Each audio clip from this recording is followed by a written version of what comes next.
আসসালামু আলাইকুম। চতুর্থ শ্রেণীর শিক্ষার্থী বন্ধুরা, তোমাদের গণিত বইয়ের 69 পৃষ্ঠা 4 নং সমস্যার সমাধান দেখো। 4 এর 1 এ বলছে যে 50 থেকে কত বিয়োগ করলে বিয়োগফল 25 হবে। অর্থাৎ 50 থেকে এমন একটা সংখ্যা বিয়োগ করব, বিয়োগ করার পরে বিয়োগফল কত হবে? 35 হবে। এখন কত বিয়োগ করব এটা কিন্তু আমাদেরকে বলে নাই।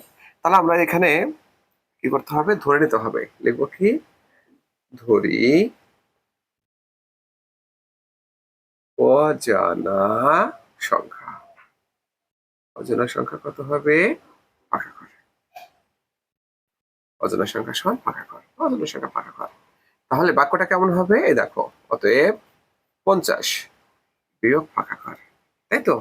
কারণ এই সংখ্যা মানে অজানা সংখ্যাটা আমরা বিয়োগ করছি এখান থেকে, তাই তো? বিয়োগফল কত হবে? সমান সমানে তো বিয়োগফল আসবে, সমান 25। এই দেখো, 50 বিয়োগ ফাঁকা ঘর সমান 25। ঠিক আছে? এখানে কিন্তু তাই বলছে যে ফাঁকা ঘরকে অজানা সংখ্যা হিসেবে ব্যবহার করে নিচের বাক্যগুলো প্রকাশ করি। বাক্যগুলো কিন্তু শুধু প্রকাশ করতে বলছে। ঠিক আছে? এখন 2 নম্বরটা দেখো তোমরা। দেখো, 2 নম্বর অঙ্কটা আছে এরকম, 8 কে কত দ্বারা গুণ করলে গুণফল 48 হয়। এক্ষেত্রে আমরা ধরে নিতে হবে, ধরি লিখবো অজানা সংখ্যা। অজানা সংখ্যা কত? ফাঁকা ঘর। আমি তো জানি না 8 কে কত দ্বারা গুণ করলে, কত দ্বারা কি জানি না আমরা? কত দিয়ে গুণ করলে 48 হবে? তাহলে কি হবে? অতএব দেখো, 8 গুণন ফাঁকা ঘর। বলছে কত দ্বারা গুণ করলে গুণফল কত হবে? 48 সমান 48। এই দেখো, তাহলে কি হবে? 8 গুণন ফাঁকা ঘর সমান 48। ওকে ফ্রেন্ডস, তারপরটা দেখো। ফ্রেন্ডস দেখো, 3 নম্বর কি বলছে? একটি সংখ্যার সাথে 12 যোগ করলে যোগফল 80 হয়। একটি সংখ্যা তো আমরা জানি না, জানি? এখানে আমরা কি লিখতে হবে? ধরি একটি সংখ্যা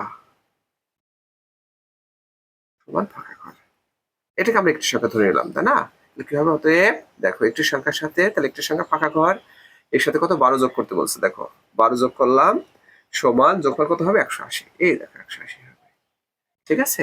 আমরা সর্বশেষ 4 নম্বর অঙ্কটা দেখো তোমরা।